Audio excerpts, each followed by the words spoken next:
I'm sorry the Home Secretary couldn't be with you today. She has urgent business with IT support. However, she has asked me to brief you on the new Home Office Glossary. So here are a few words and phrases and their new correct definitions. Witch hunt. Any investigation into wrongdoing by the Home Secretary. Because we all know that witches don't exist, and neither does any wrongdoing by the Home Secretary.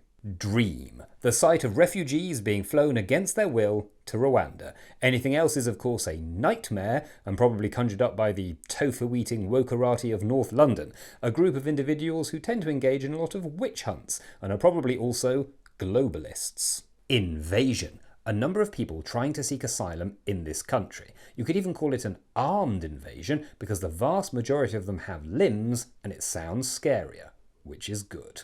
Flood. Sea invasion, but somehow worse, because how do you hold back the sea?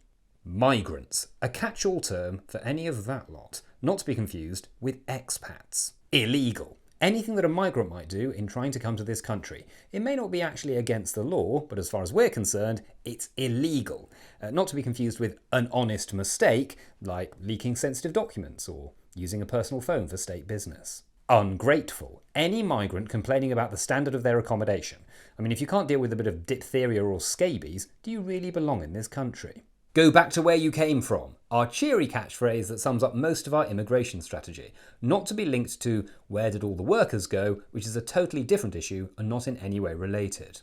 Goodwin's Law. Our basic philosophy, in which it's vitally important to behave like Nazis to stop people voting for Nazis. And finally, a broken system, which is an accurate description of the asylum process, which is both a problem that's been getting worse and worse for years, and yet also nothing to do with the Conservative government that's been in power for over a decade. Now, if you'll excuse me, I have an urgent meeting with Border Force. Apparently Matt Hancock is leaving the country to be on I'm a Celebrity, Get Me Out of Here, and we're working on ways to stop him coming back in.